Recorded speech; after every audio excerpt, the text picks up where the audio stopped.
Bonjour à toutes et bonjour à tous, bienvenue sur la chaîne Découvrir, Investir et S'enrichir. Vous êtes sur la playlist Bourse, mon portefeuille PEA, épisode numéro 105, Investir dans les actions à dividendes. Pour cela, nous utiliserons l'enveloppe fiscale PEA et le courtier en ligne Bourse Direct afin de générer des dividendes et ainsi atteindre la liberté financière.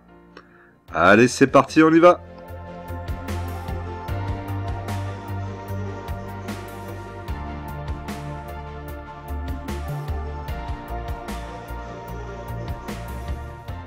Alors, au sommaire, nous aurons donc la situation du CAC 40, le point PEA première partie, le question-réponse avec pas mal de choses à voir, le point PEA deuxième partie, le tableau des dividendes, donc il va y avoir pas mal de modifications puisqu'il y a une ligne qui est sortie de mon portefeuille et une nouvelle ligne qui est rentrée, et l'évolution du portefeuille aussi évidemment.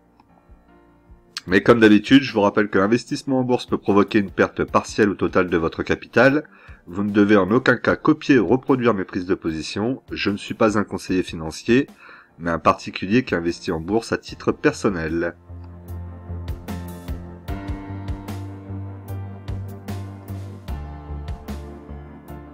Alors, aujourd'hui, la situation du CAC 40, donc depuis le début de l'année, le CAC 40 est à moins 10,30%.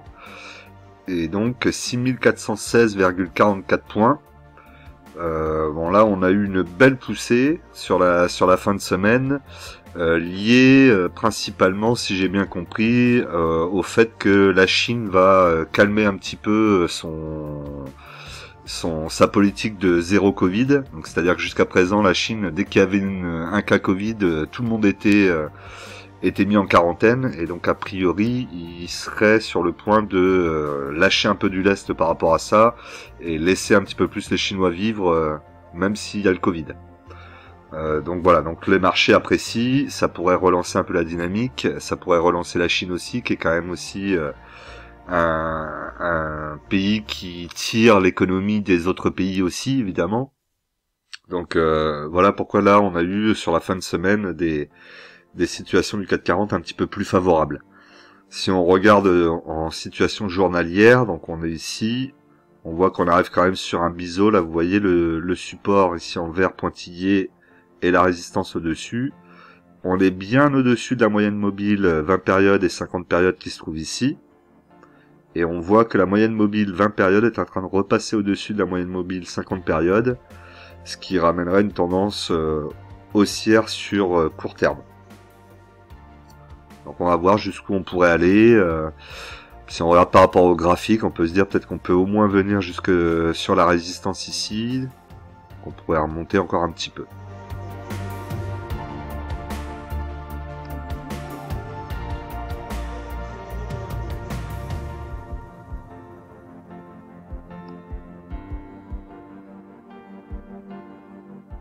Alors on se retrouve donc sur mon portefeuille PEA de chez Bourse Direct. Donc actuellement le portefeuille affiche 16 391,70 €. Donc on a une belle remontée par rapport à la semaine dernière. Alors il y a eu aussi un virement qui a été fait, puisque vous voyez que maintenant en espèces, donc j'ai fait une vente de ligne qui m'a rapporté, on va le voir. Et ensuite j'ai versé aussi mon versement habituel de début de mois de 400 €. Donc maintenant en liquidité j'ai 1401,88 €. Je suis en plus-value latente. Donc ça faisait très longtemps que j'avais pas du vert ici, donc ça y est, mon portefeuille est revenu à l'équilibre, donc je suis en plus-value latente de 17,84 € actuellement. Donc c'est plutôt pas mal. Je pense pas que ça va durer longtemps, mais on verra quand même le temps que ça dure. Donc le CAC 40 plus 2,29% sur la semaine. Au niveau des actions qui ont bien performé, on a Kering, BNP Paribas et Total Energy, avec pour Total Energy un des plus hauts presque historiques. Ensuite, dans les actions qui ont sous-performé, on a Dassault Systèmes, Legrand et Capgemini. Pour les indices, donc Eurostoxx 600 plus 1,51, donc un petit peu en dessous quand même du CAC 40. Le SP500 moins 3,35%, donc là on est bien en dessous. Le Nikkei moins 0,35%. L'or plus 2,26%. Le pétrole plus 4,71%. Donc on voit aussi pourquoi Total monte autant. Et la paire euro-dollar, on est toujours à 1 dollar à plus 0,04%. Alors comme d'habitude, on va regarder mon portefeuille en termes de valorisation, donc la plus grosse valorisation à la plus petite. Donc la plus grosse étant toujours Euronext, 30 unités, un PRU à 81,89 €. Donc actuellement, je suis en moins-value latente, de 21,39%. J'aurais aimé que ça soit une plus-value latente, mais c'est pas le cas. Sur la semaine, donc on voit un plus bas à 62,58 et un plus haut à 65,52. Bon, j'ai la liquidité pour pouvoir reprendre de l'Euronext et faire baisser un peu mon PRU, mais c'est pas forcément pour le moment mon objectif. Là, je vais attendre un petit peu, reconstruire un petit peu de liquidité, et puis voir comment ça va se passer. On est quand même assez haut maintenant. Je pense pas que ça soit le meilleur moment de renforcer ces lignes. Malgré le fait que j'en ai quand même ouvert une nouvelle, mais j'ai vu une opportunité qui me semblait être plus qu'intéressante. Et on verra ça tout à l'heure en deuxième partie. Donc là, pour Euronext, on est ici toujours bloqué sur la résistance. Vous voyez, on a toujours la même situation avec le biseau. Il est toujours pas cassé le biseau, on est toujours dedans. Donc ça continue à travailler ici dans ce biseau. Donc là, une petite info concernant Euronext qui rajeunit un petit peu ses systèmes. Donc qu'est-ce qu'ils nous disent? L'opérateur des bourses... L'opérateur des bourses de Paris, Milan, Amsterdam, Lisbonne, Dublin, Oslo, Bruxelles a récemment déménagé sa plateforme de négociation. Voilà, donc ils ont un peu rajeuni un petit peu tout ça.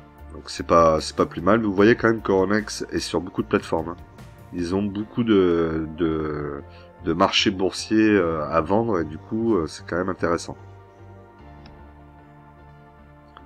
Ensuite nous avons Sanofi. Donc Sanofi, j'ai 20 unités, un PRU à 81,79 €. Donc actuellement je suis en plus-value latente de 7,44%. C'est plutôt correct. Sur la semaine, on voit qu'on est au plus bas à 86,31, donc moi je suis à 81,79 pour le moment. Je ne peux que la regarder, je peux rien faire d'autre. Elle est trop haute pour pouvoir la renforcer. En tout cas pour moi. Alors je vous ai mis des petites informations maintenant sur toutes les actions ici pour vous dire à quel moment je l'ai acheté. Malheureusement, j'ai pas la date exacte, mais c'était en 2020, ça c'est sûr. Donc au moins on aura ce petit repère pour savoir combien de temps je garde les lignes en portefeuille. Sur le graphique, donc actuellement on voit qu'elle est ici sur la moyenne mobile 20 périodes. La tendance est pourtant haussière. Oui, elle est haussière puisqu'on a bien la moyenne mobile 20 périodes qui est au-dessus de la moyenne mobile 50 périodes en dessous. Donc là on travaille entre les deux en fait. On voit bien le corps ici, il a fait moyenne mobile 20 périodes, moyenne mobile 50 périodes. Et il fait des va-et-vient. Il faudra attendre un prochain retour aux alentours des 78 pour éventuellement se renforcer. Ensuite Total, donc Total 29 unités, un PRU à 32,78 pardon. Donc Total, vous voyez, en termes de dividendes, c'est plutôt assez propre. Là, je suis à plus 76,16% de plus-value latente. On pourrait presque se demander s'il faudrait pas vendre là maintenant quand on a une plus-value aussi importante. Moi, je cherche le dividende, donc je vais pas forcément vendre, mais la question se pose. Et d'ailleurs, je vous la pose. N'hésitez pas à me dire dans les commentaires si vous pensez qu'il faudrait que je la vende ou pas. Elle va sans doute rebaisser dans les années à venir, forcément, puisqu'elle fait sa transition vers les énergies renouvelables. Il y aura peut-être un PRU qui sera percé et j'aurai la possibilité d'aller en chercher plus bas, mais à ce moment-là, je pense que la société sera valorisée différemment. Donc ça peut être aussi un risque. Là, je ne sais pas, donc pour le moment, je la garde de toute façon, mais ça m'intéresse de savoir un petit peu ce que vous en pensez vous, et si vous êtes dans la même situation que moi, est-ce que vous allez vendre une partie ou la totalité de votre ligne? On voit sur le graphique, on est vraiment monté très haut. Là, on est vraiment au plus haut. Là, puisqu'on a un graphique qui monte 2018, donc ouais, on est vraiment dans les plus hauts historiques de la société. Là, on n'est pas loin des 60 euros. Est-ce qu'elle a des chances d'aller encore plus haut? Je sais pas. Franchement, je sais pas. Ça va surtout dépendre du pétrole. Et il suffirait que la situation avec l'Ukraine se calme du jour au lendemain pour que ça fasse dégonfler un petit peu le gâteau, comme on pourrait dire. Donc là, petit tweet que je vous ai mis concernant donc le secteur pétrolier. Donc le prix du baril de pétrole Brent se rapproche de nouveau des 100 $. Donc il y avait des experts qui parlaient d'un prix aux alentours de 150 $ sur le pétrole. Donc on n'a peut-être pas terminé. Ensuite, donc on a score 100 unités, un PRU à 17,42. Donc actuellement, je suis en moins-value latente de 8,61%. Alors score risque de couper son dividende l'année prochaine, là pour 2023. Donc est-ce qu'il va falloir la garder à ce prix-là? Le PRU est quand même assez intéressant. Je pense que s'il coupe le dividende, on devrait revenir au-dessus de mon PRU, au pire des cas pendant une année, et puis après reverser un dividende. C'est vrai que vous avez été nombreux aussi à me parler de AXA. AXA aurait été peut-être plus judicieux effectivement par rapport à Score. Déjà, je crois qu'AXA n'a jamais coupé son dividende. Donc je réfléchis éventuellement si jamais le PRU passait si le cours de l'action passait mon PRU, pardon, peut-être qu'éventuellement je pourrais me séparer de la ligne Score et puis attendre un petit peu pour réinvestir tout ça sur AXA. Pourquoi pas? Ce n'est qu'une hypothèse, hein. Pour le moment, j'en suis pas là. Au niveau du graphique, on est là donc sur la résistance. On n'a toujours pas cassé la résistance, c'est que les petites mèches qui passent au-dessus, mais le corps est toujours dessous la résistance. Il faudrait qu'on repasse quand même au-dessus pour se donner des chances de revenir au moins vers les coups de 20 euros. On voit ici, moyenne mobile 50 périodes est toujours au-dessus de la moyenne mobile 20 périodes. Donc la tendance est toujours baissière assez franchement. Alstom, donc Alstom 60 unités, un PRU à 19,42. Donc actuellement je suis en plus-value latente de 11,84%.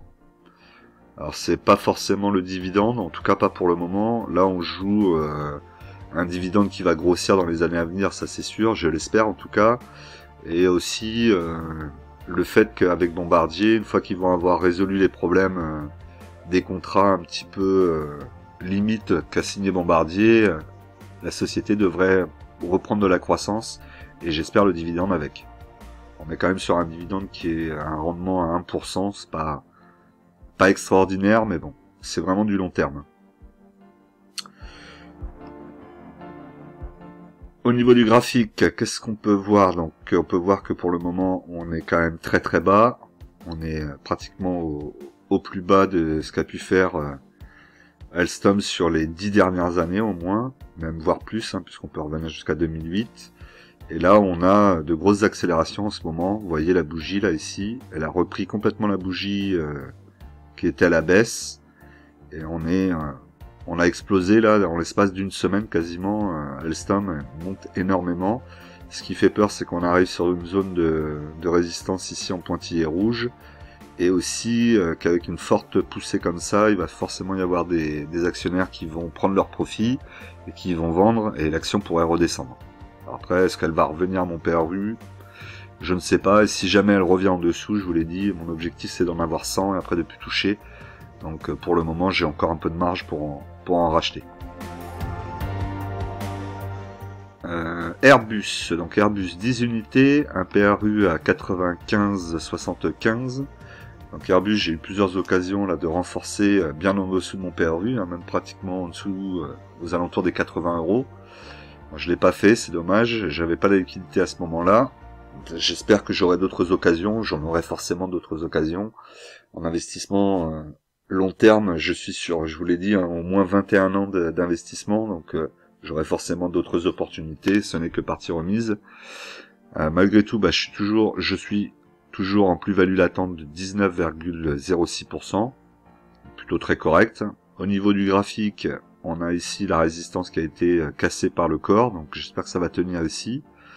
Et on pourrait, pourquoi pas, aller chercher les 120, 130 euros dans les mois à venir. Peut-être même, pourquoi pas, avant la fin de l'année, si les choses se calment un petit peu, avec l'Ukraine notamment, et la Russie. Alors pour Airbus, une nouvelle commande de la Chine, de 17 milliards de dollars pour 140 appareils. C'est plutôt top. Comme d'habitude, hein, le carnet d'Airbus est bien rempli et il continue à se remplir. Nexity, donc Nexity 50 unités, un PRU à 24,55. Donc actuellement je suis en moins-value latente de 14,16%. Un dividende plutôt correct, en tout cas au-dessus des 2 euros jusqu'à présent. Là c'est un petit peu plus difficile pour la société. Donc il faudra voir s'ils tiennent. Il me semble avoir entendu qu'ils annonçaient au moins pouvoir tenir le dividende pendant au moins 4 ans. Donc il faudra bien suivre un petit peu la société, son évolution et sa transformation aussi, puisque ils vont pouvoir aussi proposer peut-être des habitations différentes, plus écologiques, plus respectueuses de l'environnement. Et ça pourrait être un marché qui pourrait être intéressant à voir un peu comment ils vont développer ce business. Là pour le moment, vous voyez que sur la semaine 21-12, au plus haut 21-24. Je pourrais presque re-rentrer dessus puisque je crois qu'on est quand même bien au-dessus de mon PRU. Mais là pour le moment je veux voir un petit peu comment la société va se comporter dans les prochaines semaines, les prochains mois. Je vais pas renforcer tout de suite. Au niveau du graphique, on voit qu'on est toujours posé ici sur le support et qu'on n'a pas du tout enfoncé la résistance pour revenir au niveau des 25 ou voire plus. Donc là, on est toujours quand même sur une belle baisse. On voit ici la moyenne mobile 20 périodes qui va recouper la moyenne mobile 50 périodes ici. Donc encore une tendance baissière. Est-ce qu'on va continuer à descendre et aller plus bas encore? Je ne le souhaite pas. Danone, 20 unités, un PRU à 53,25.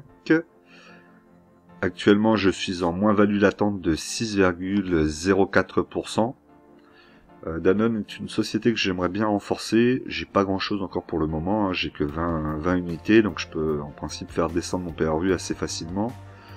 Là, on est sur des cours qui sont assez intéressants, 49,34 à 50,73. Ça reste des prix intéressants. Vous voyez qu'au plus bas, sur 10 ans, on est à 46,03. Donc on est vraiment sur des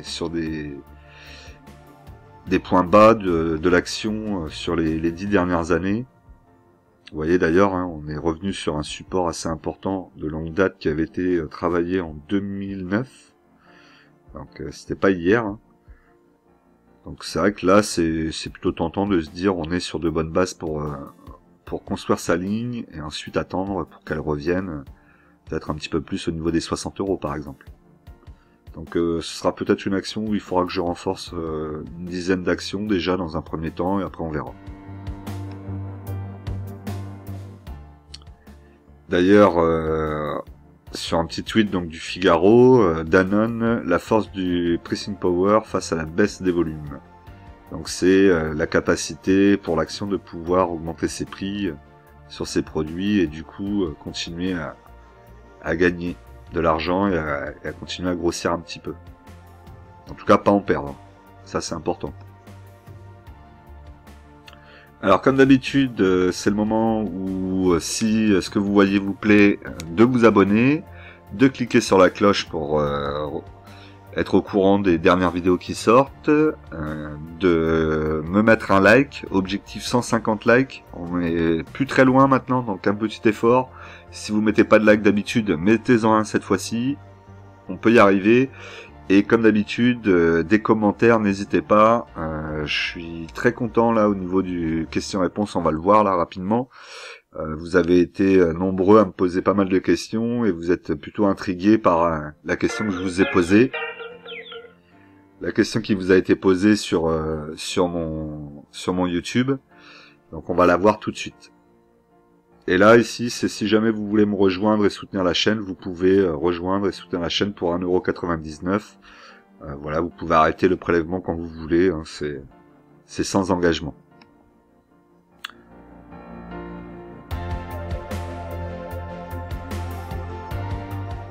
Alors, donc au niveau du question-réponse, donc je vous ai mis donc dans la partie communauté, à votre avis, combien d'actions US sont éligibles au PEA? Donc vous voyez ici, vous avez été 132 à voter, donc merci pour tous ceux qui ont voté. Donc en majorité, vous avez voté 0, aucune action.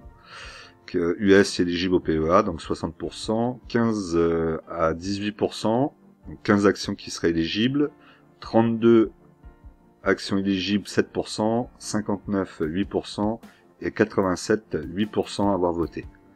Donc merci, ça vous, a priori ça a l'air de vous avoir plu, ça vous a intrigué.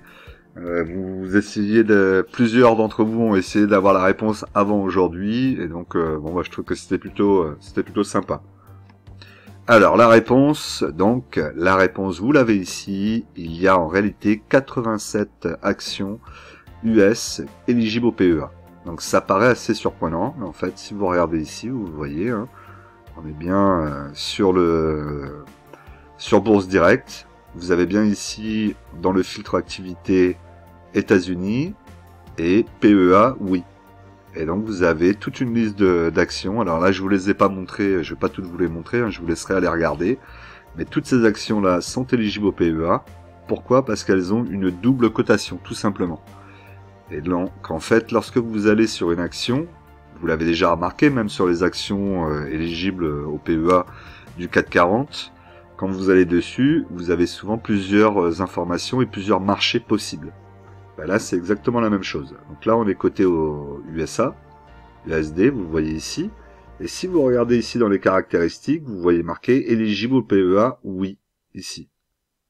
Donc on est bien sur une action US éligible au PEA, qui a donc une double cotation.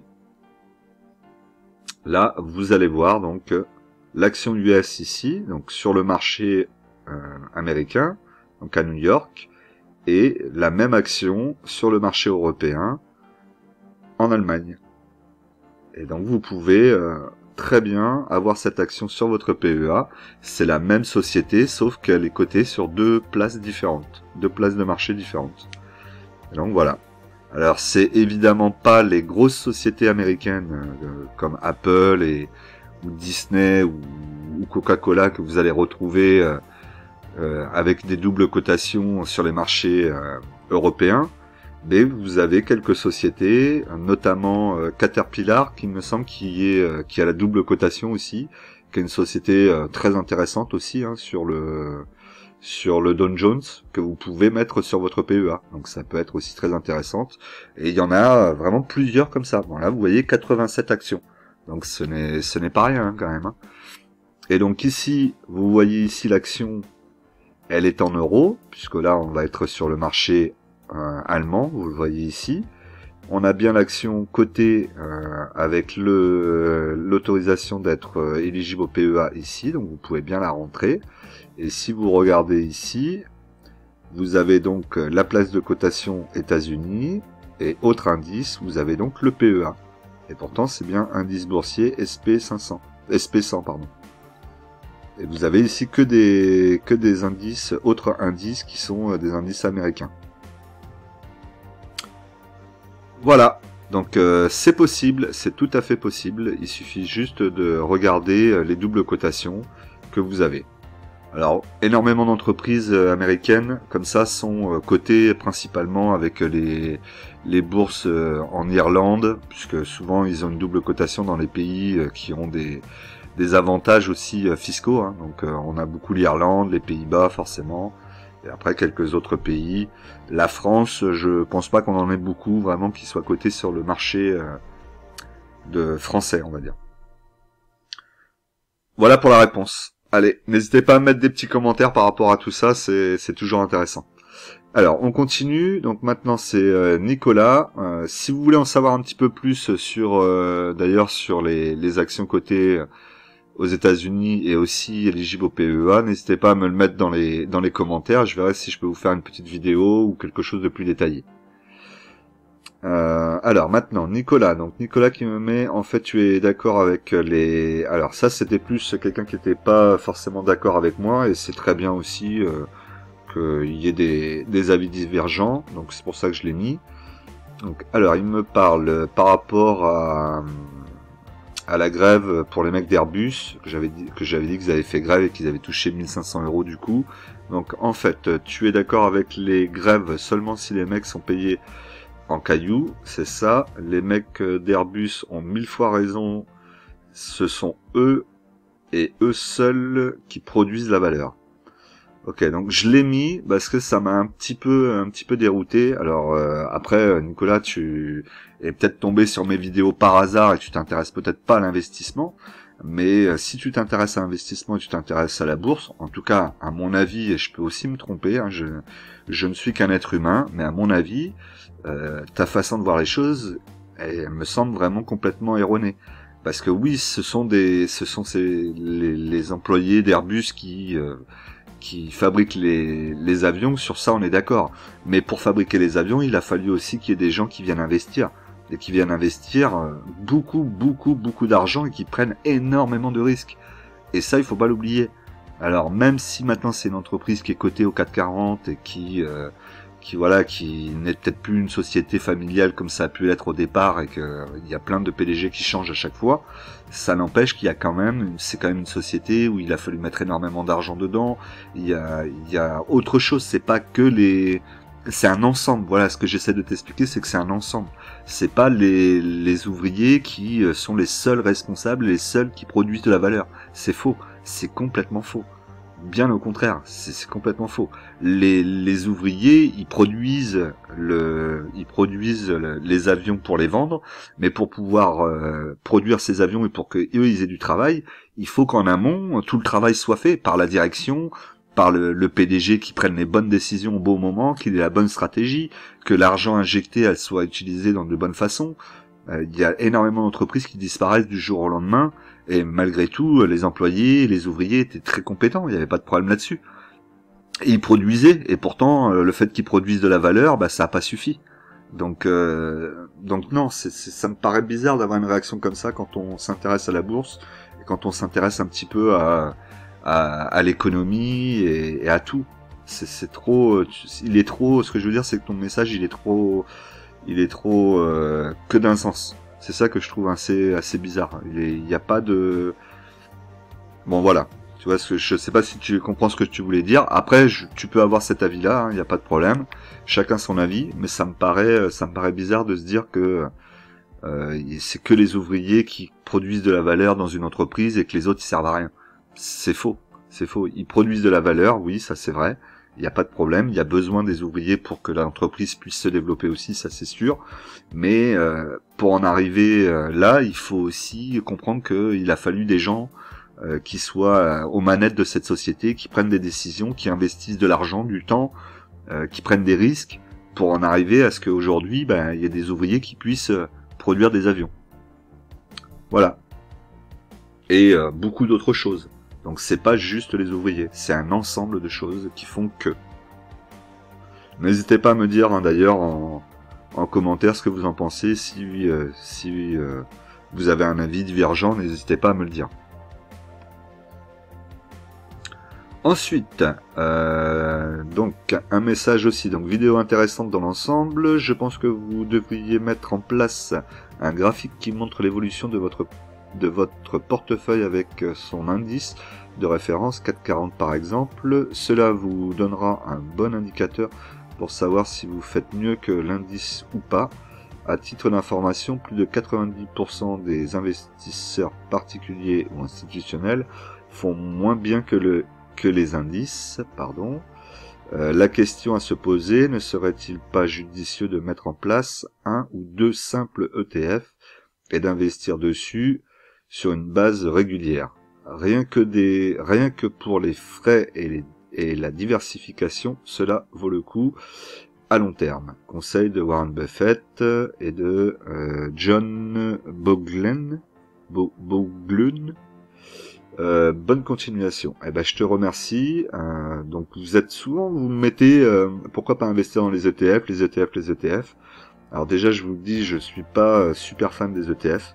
Je suis pas très fan d'investir dans quelque chose dont je ne sais pas, je ne sais pas dans quoi réellement j'investis, puisqu'il y a trop de diversification, même presque dedans.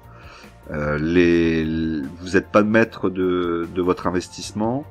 Vous investissez sur des fonds qui peuvent disparaître du jour au lendemain. Alors vous me direz, les sociétés sur lesquelles j'investis, elles peuvent disparaître du jour au lendemain aussi. Et non, c'est pas ce que je cherche à faire. Les ETF, c'est pas sur ça que j'ai envie d'investir. Pourquoi aussi? Parce que sur long terme, l'ETF, quoi qu'on en dise, lorsqu'il va falloir que vous retiriez de l'argent, vous serez obligé d'enlever de l'argent de votre capital sur votre portefeuille. Et si vous retirez 7% par exemple tous les ans, vous gagnerez sans doute pas 7% tous les ans de plus sur votre portefeuille. Et donc du coup, vous finirez par un moment par attaquer votre apport sur votre PEA par exemple. Et donc c'est pas ce que je cherche à faire. Moi je préfère l'investissement en dividende, parce que déjà l'investissement en dividende, il va me permettre de ne pas toucher à mon capital et de le faire grossir et de pouvoir me retirer une rente sans toucher à mon capital. Ce qui n'est pas du tout le cas de l'ETF. L'ETF, au bout d'un moment, vous y toucherez obligatoirement, et votre portefeuille, à partir du moment où vous commencerez à sortir de l'argent de votre portefeuille, il ne fera que baisser. Au contraire du dividende. Voilà. Après, les conseils de Warren Buffett ou les conseils des autres, je les prends toujours avec beaucoup de recul. Alors c'est très bien aussi de le mettre, parce que effectivement Warren Buffett parlait aussi pas mal des ETF, et ça beaucoup de gens le mettent en avant pour dire oui mais eux ils ont dit qu'il fallait faire des ETF machin. Moi ce que je vous rappelle quelque chose aussi, c'est qu'en bourse on est tous différents. C'est ça qui est aussi la magie de la bourse. C'est que chaque personne est différente, chaque sensibilité est différente, et si vous cherchez à reproduire le portefeuille de Warren Buffett et de faire que comme Warren Buffett veut faire, je suis pas sûr que vous y arriverez, parce que vous n'avez pas la même sensibilité que lui, vous n'avez pas les mêmes connaissances que lui, et vous aurez beau regarder et faire les achats, en plus vous faites pas des achats au même volume que lui, au même prix que lui non plus, parce qu'il achète sur des places de marché différentes que les nôtres, vu le montant qu'il achète. Donc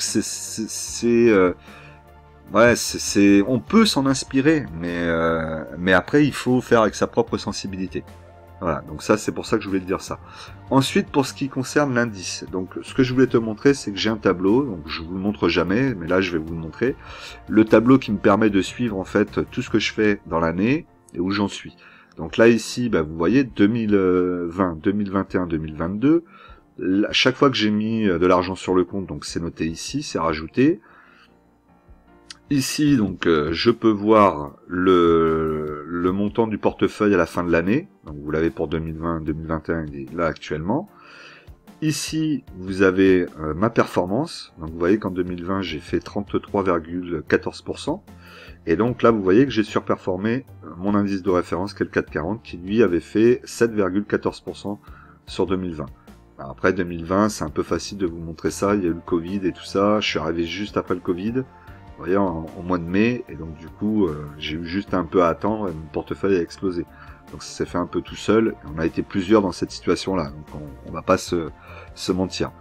2021, donc j'ai fait une performance de 10,36% sur l'année, ce qui est tout à fait correct, puisque moi, mon objectif c'est 7%, donc très content. Le 440, lui, a fait une performance de 29%, donc là j'ai sous-performé l'indice de référence, le 440. Pour cette année, pour le moment, donc je suis à moins 6,81%, on va le voir après. Et actuellement, le 440, lui, est à moins 10,30%. Donc je suis en sous-performance par rapport à mon indice. Donc voilà, tu vois que je regarde quand même ce que je fais. Effectivement, il faut que je sois au moins sur mon indice de référence ou au-dessus pour que ça reste intéressant. Mais mon objectif principal reste quand même d'être à 7% de performance annuelle chaque année. C'est ce que j'essaye de faire, au-delà de regarder ce que fait le 440. Et pour le moment, en tout cas, tout se passe bien. Vous avez ici les investissements que je fais, le cumul depuis le début. Donc vous voyez que depuis le début, j'ai investi 14 850 €. Et ici les dividendes que j'ai chaque année, et ici ce que je verse chaque année. Voilà, donc là vous voyez que rien que pour ce tableau-là, moi j'arrive à voir où j'en suis. Et vous le savez aussi, puisque toutes les semaines je vous fais un retour par rapport à la performance de mon portefeuille et à la situation du CAC 40. Donc vous le savez aussi chaque année si je vais être au-dessus ou si je vais être en dessous. Alors ensuite, vaut-il mieux renforcer ses actions existantes ou en acheter de nouvelles? Quel est le nombre optimal d'entreprises que l'on devrait avoir dans un PEA? J'ai 13, donc il a 13 lignes, et je cherche à augmenter ce nombre jusqu'à un maximum de 17 lignes. Voilà, alors, moi sur ce niveau-là, encore une fois, j'en reviens à ce que je vous disais tout à l'heure par rapport à Warren Buffett et tout ça, suivre des gens... savoir si on va vous dire qu'il y en a certains qui vont vous dire il faut avoir 5 lignes sur un PEA, il faut avoir 10 lignes maximum, il faut en avoir 20. Pour moi, il n'y a pas de réalité, il n'y a pas de vérité. La vérité, c'est celle que vous ressentez, c'est celle que c'est celle sur laquelle vous vous sentez à l'aise.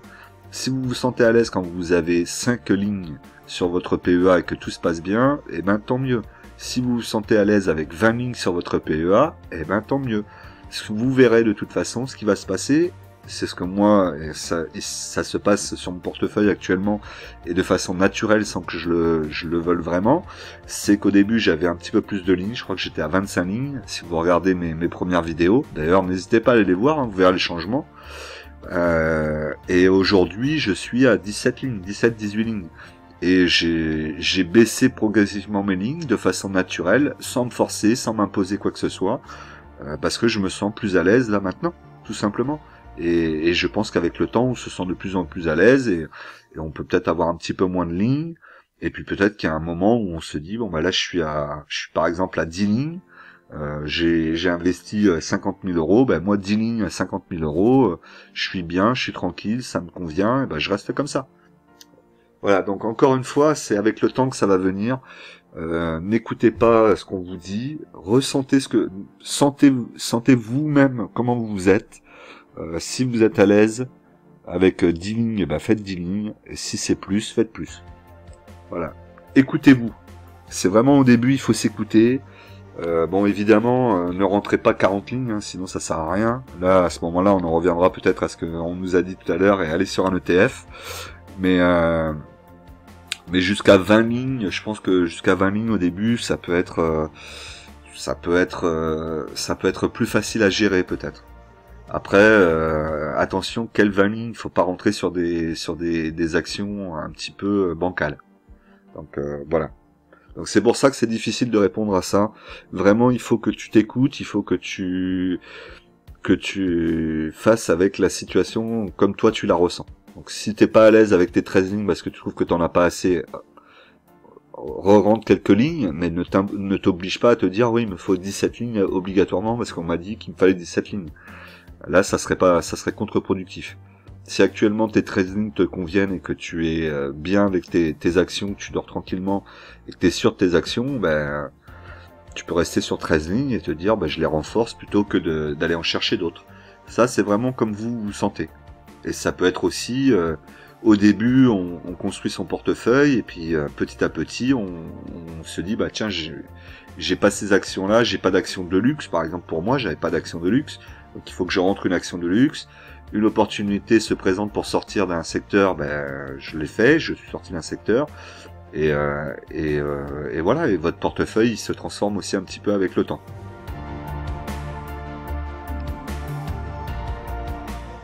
Alors ensuite, petite analyse. Pardon, excusez-moi. Petite analyse très rapide, donc de Bibip qui m'avait mis un petit message. Salut, tu penses quoi de l'action Né? Alors après, j'aime pas, c'est toujours des actions à prononcer qui sont trop difficiles pour moi. Nemetschek. Alors on va dire Nemetschek. Hein, je sais pas si ça se dit comme ça, mais c'est pas grave. Action allemande. Hein, donc je vous ai mis le drapeau ici. Et je vous en parle pourquoi? Parce que Bibip nous présente une action qui me paraît intéressante, donc je vous la présente. Au niveau des graphiques, franchement c'est très très propre, c'est vraiment très très propre, on va pas exagérer. Là ici on voit quand même qu'il y a une petite tension en 2019, Mais quand même, si vous regardez ici la courbe avec le chiffre d'affaires, les barres noires, on a une progression constante, avec une projection jusqu'en 2024 où ça continue à monter. On a ici donc le résultat d'exploitation qui augmente aussi, en continu. Les résultats nets, ici en vert, qui vont commencer à réellement augmenter en continu à partir de 2020, avec une projection jusqu'en 2024. Les marges nettes, alors marge d'exploitation d'abord, ici on est en 2022, donc là on est au-dessus des 25%, avec une projection au-dessus des 27% en 2024. Et les marges nettes, 2022 on est au-dessus des 20%, pour aller jusqu'à 22,50 peut-être en 2024. Donc déjà là, des marges comme ça, marge nette, marge d'exploitation au-dessus des 20%, franchement c'est propre. C'est pour ça que je vous montre ça, parce qu'elle me paraît intéressante cette société, en tout cas au niveau des fondamentaux. Ensuite ici, au niveau de la situation du bilan, là c'est hyper propre, hein. Vous voyez 2017, ça monte tout le temps, on est vraiment dans l'escalier. Ici, on a un EBITDA qui fait la même chose, qui suit le même mouvement que le chiffre d'affaires, donc vraiment top. On avait un petit peu de dette en 2019-2020 qui a complètement disparu et qui maintenant est plutôt en belle progression, hein. Regardez ça, on a une belle montée là sur la trésorerie, donc vraiment très beau. Le leverage, il n'y a pas péril dans la demeure, loin de là, hein. On est en dessous des 0,50. Ouais, vraiment très surpris. Beaux fondamentaux en tout cas, vu rapidement, hein. Attention, encore une fois, je l'ai regardé rapidement, donc allez un peu plus dans le détail. A priori, on est sur une société qui travaille dans les logiciels pour les constructions immobilières, donc pour construire des immeubles, des choses comme ça. Donc ça va être des logiciels spécialisés pour les architectes ou ce genre de profession. Donc ils doivent avoir un avantage concurrentiel, j'imagine, vu les marges. On est vraiment sur des très belles marges. J'ai regardé très rapidement le dividende. Donc le dividende est pas terrible, il est en dessous des 1%. Donc comme on est en Allemagne, et que vous savez qu'en Allemagne on va avoir une retenue à la source directe avant de recevoir notre dividende, c'est pas une action sur laquelle je vais être moi investisseur. Mais en tout cas je vous la présente. Si ça peut vous intéresser, que vous voulez faire un petit peu de spéculation, j'ai l'impression que ça a l'air d'être une société en croissance. Évidemment, il n'y a que 2 tableaux devant vous et mon avis très rapide, donc ça ne suffit pas à déclencher un achat pour vous, hein. Faites des recherches dessus, allez regarder un peu plus profondément, mais en tout cas, là, il y a quelque chose qui me semble être intéressant sur cette société. Donc merci Bibi pour ton info, pour la communauté, c'est sympa.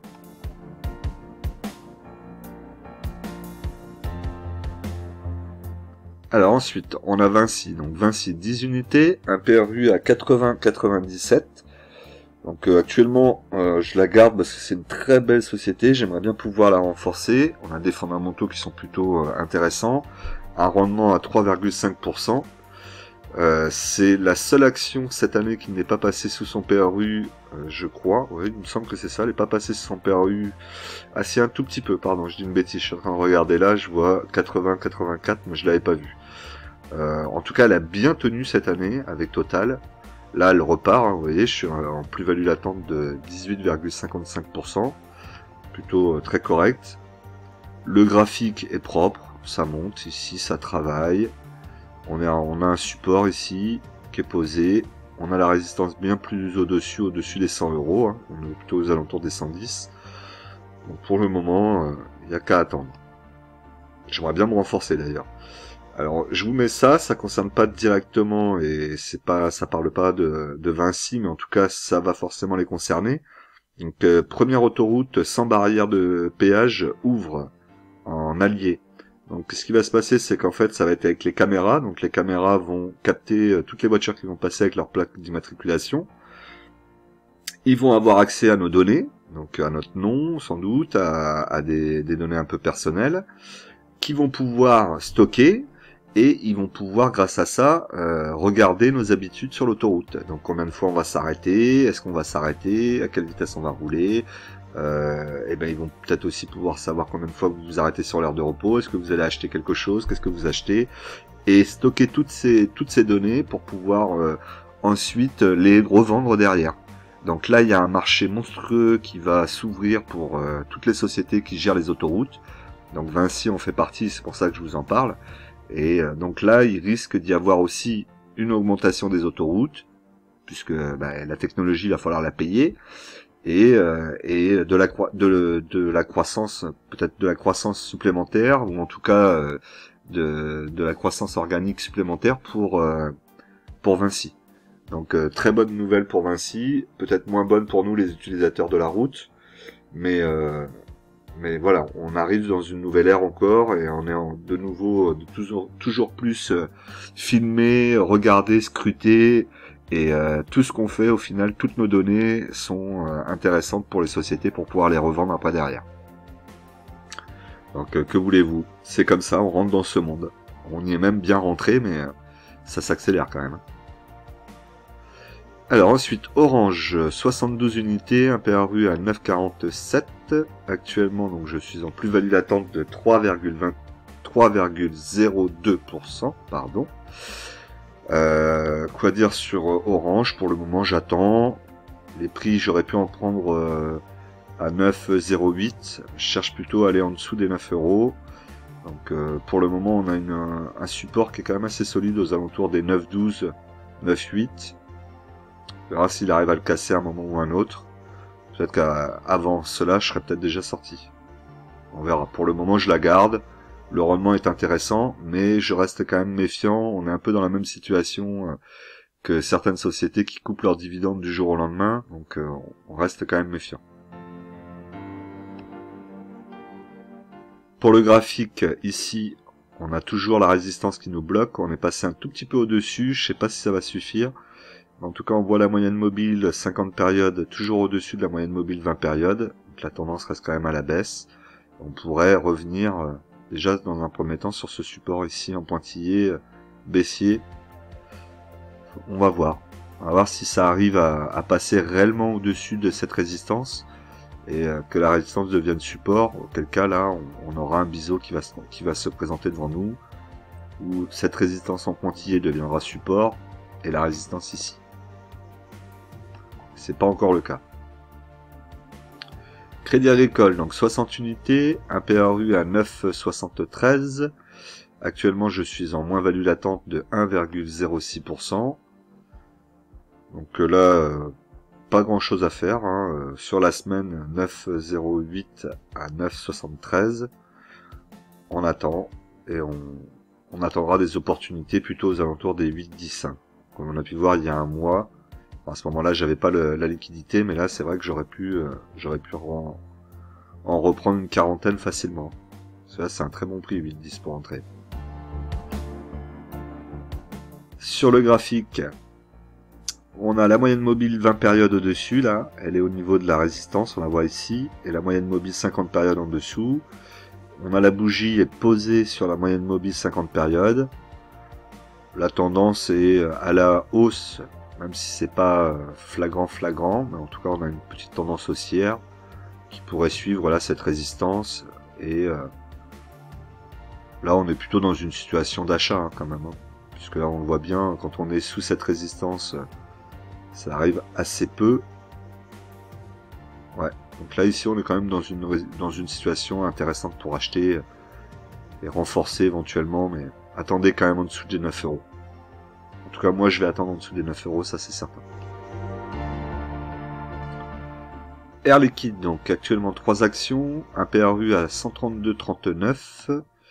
Donc Air Liquide, c'est propre, hein, c'est vraiment l'action qu'il faut recharger quand on a des opportunités. Donc pour moi, les opportunités se situent au moins en dessous des 120 euros.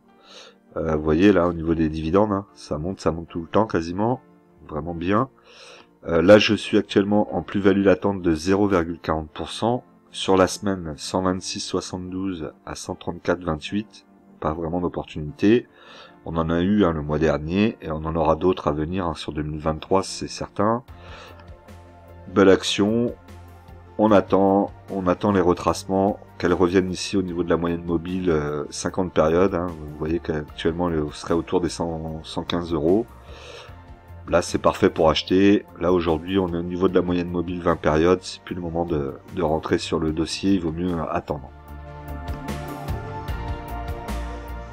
Donc la nouvelle action que j'ai pu entrer, donc il s'agit de L'Oréal. Ah, je croyais avoir fait la modification, je ne l'ai pas faite. Donc là il y a une petite coquille, hein, c'est pas une action, c'est pas 2 unités, pardon, c'est une. Et le PRU est à 303,01 €. Donc je suis bien en plus-value latente de 5,86%. Et vous voyez ici au niveau du dividende aussi, c'est quand même assez propre. Hein. Elle verse un beau dividende qui est régulier, qui est en croissance. Ben, vous voyez ici, je l'ai modifié. En fait, j'ai oublié de modifier les deux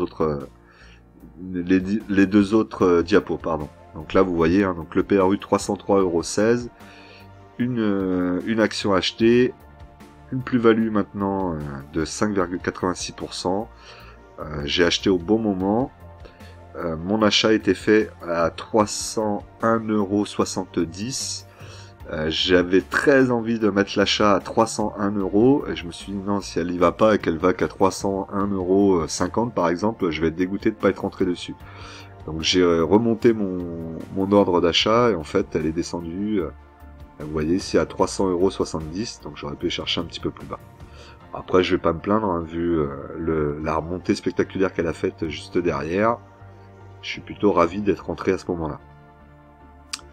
Au niveau du graphique, donc on voit ici qu'on est toujours entre la moyenne mobile 20 périodes qui est bien au-dessus et la moyenne mobile 50 périodes. Donc pour le moment, ce travail entre les deux. Il faut utiliser les replis pour pouvoir re-rentrer dessus. Maintenant, mon prochain objectif, c'est qu'elle repasse peut-être en dessous des 300 € pour pouvoir en reprendre. Alors, qu'est-ce qui s'est passé exactement pour l'action L'Oréal? Il y a eu une femme, donc c'est une femme en Missouri, dans le Missouri, pardon, aux États-Unis, donc qui dépose plainte contre L'Oréal parce qu'elle accuse L'Oréal de lui avoir provoqué un cancer de l'utérus suite à l'utilisation des produits L'Oréal. Donc il y a aussi notamment un fer à lisser aussi qui est mis en cause dedans. Alors, je vois pas trop le rapport avec le fer à lisser et le cancer de l'utérus. Peut-être qu'il y en a un, mais bon, je vois pas. Alors après, par contre, pour ce qui concerne les crèmes utilisées et tout ça, c'est possible. Là, je suis pas spécialiste, moi. Mais en tout cas, voilà, ça a fait mal à L'Oréal. Ce qui paraît surprenant, c'est que c'est qu'une seule femme. Je vois même pas marqué un regroupement de femmes ou plusieurs femmes, une association. Non, c'est une seule femme. Donc c'est ça qui me paraît assez surprenant. Donc pour moi, c'était plutôt une très belle opportunité là de re-rentrer sur un dossier, sur un très beau dossier, à moindre coût. Donc c'est ce que j'ai fait. J'ai saisi l'occasion. Après, il faudra quand même suivre l'affaire et voir ce qui se passe. C'est pour ça aussi que je suis rentré que sur une seule action. Il y aura peut-être une opportunité d'aller rechercher en dessous des 300 € si jamais l'affaire devenait un petit peu plus sérieuse et un petit peu plus concrète. Ensuite, nous avons donc Ubisoft. Donc Ubisoft 10 unités, un PRU à 68. Donc Ubisoft, je vous l'ai dit, il faudrait vraiment que j'en rachète au moins 10 pour pouvoir refaire baisser mon PRU et me retrouver en dessous des 50 €. Parce que sinon, je vais y rester des années sur cette action-là. Donc j'hésite. Pour le moment, ma liquidité n'est pas assez importante. Je vais pas rentrer tout de suite. Puis 27,79 €, je trouve que c'est un peu haut. Je vais attendre de voir si elle baisse un peu, qu'elle revient vers les 20 €. J'en reprendrai une dizaine, histoire de faire baisser le PRU, et après je toucherai plus. En espérant sortir rapidement après derrière. Schneider, 2 unités, un PRU à 128,88. Actuellement, donc je suis en plus-value latente de 2,14%. On a une très belle, très beau graphique au niveau des dividendes. Hein, vous voyez, les marches, là j'adore ça. Donc il faut que je renforce. Mais à chaque fois, je rate le coche. Bon ben là évidemment, on est à 127, 124,80, 133,24. J'achèterai pas maintenant, c'est évident. Au niveau du graphique, toujours pareil. On est entre la moyenne mobile 20 périodes et la moyenne mobile 50 périodes. Ça travaille et ça va même pas sur la moyenne mobile 50 périodes. On est plutôt bloqué avant. Donc pour le moment, on la regarde et on attend. DBT, DBT, j'ai 2000 actions, un PRU à 0,06 centimes. Pour le moment, il se passe rien de folichon sur DBT. Je pense qu'il ne faudra pas attendre grand chose non plus. On est à moins 73,92% actuellement. On est sur un achat 2021. On va se donner un objectif 2025 par exemple. Si en 2025 il s'est rien passé, que j'ai pas réussi à revendre, on sortira peut-être du dossier parce qu'après on va pas non plus y rester des siècles. 2025, ça me paraît pourquoi pas être un bon objectif. Surtout étant donné la conjoncture, hein, là vous entendez que tous les constructeurs sont en train de remettre un petit peu en cause le fait de dire plus de voitures thermiques en vente, en voitures neuves d'ici 2035. Et ils sont en train de dire que ça sera peut-être impossible à réaliser, qu'il va falloir en rediscuter un petit peu. Et donc a priori il serait disposé, il demanderait au gouvernement de avoir une discussion en 2026 là pour voir un petit peu si l'objectif est atteignable ou pas. Donc bon, moi je vous mets une piécette que ça sera pas atteignable. Et donc du coup DBT avec tout ça, s'ils n'arrivent pas à en sortir quelque chose, ça veut dire que c'est plié et donc il n'y aura rien à espérer de cette société. Alors, au niveau de la répartition par action de mon portefeuille, donc on a Air Liquide à 2,43, Airbus 6,95, Alstom 7,95, Crédit Agricole 3,62, Danone 6,11, DBT 0,20, Euronext 11,78%, Nexity 6,43, L'Oréal 1,96, Orange 4,29, Sanofi 10,72, Schneider 1,61, Score 9,72, Total 10,22, Ubisoft 1,70, Vinci 5,86 et ma liquidité à 8,55%, donc on s'approche des 10%. Je devrais y être le mois prochain, je pense que je devrais être à mes 10% de liquidité. Donc on va essayer de tenir ces 10% de liquidité. Ensuite, répartition par secteur, donc on a toujours la finance en premier, ensuite valeur industrielle, on a ensuite la santé, l'énergie, la consommation non cyclique puisque L'Oréal s'est rajouté maintenant avec Danone, l'immobilier, la technologie et pour terminer les matériaux de base. Alors donc on se retrouve là sur le portefeuille, donc vous avez le portefeuille en entier, vous pouvez voir toutes les lignes. Voilà, je vous laisse regarder, n'hésitez pas à faire pause si vous voulez y jeter un petit coup d'œil.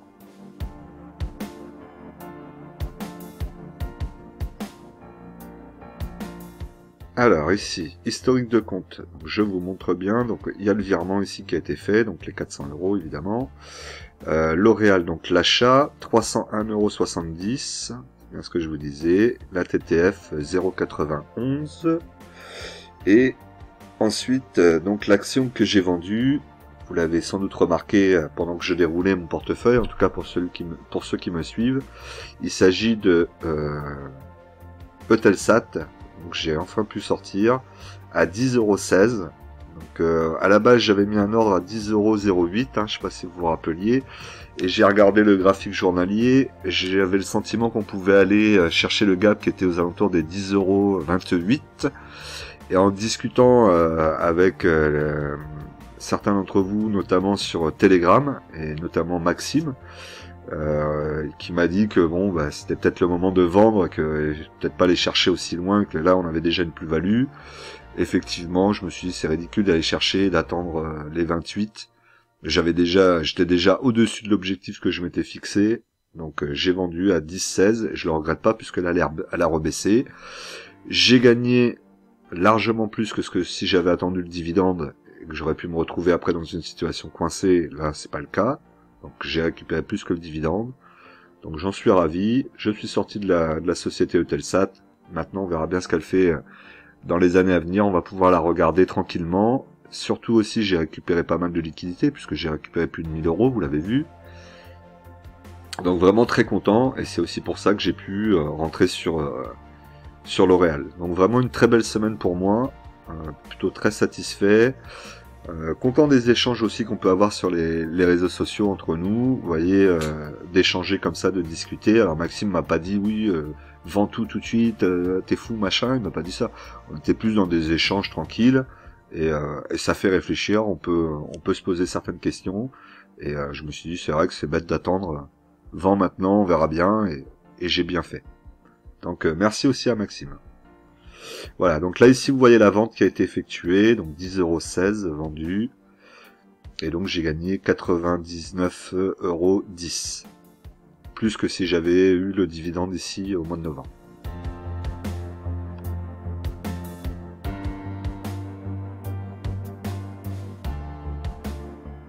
Alors mon portefeuille est évidemment toujours en moins-value, malgré tout on revient très très vite sur des valorisations plus positives, hein. En tout cas là maintenant on n'est plus qu'à moins 6,81%, soit une perte de 1109,19 €, et ce qui représente par rapport à la semaine dernière un gain de 3,11%, soit 500,28 €. Donc là en l'espace de 3 semaines j'ai gagné plus de 1500 € sur mon portefeuille. Donc comme d'habitude je vous rappelle qu'en investissement les impatients payent pour les patients. On se retrouve tout de suite dans une nouvelle vidéo.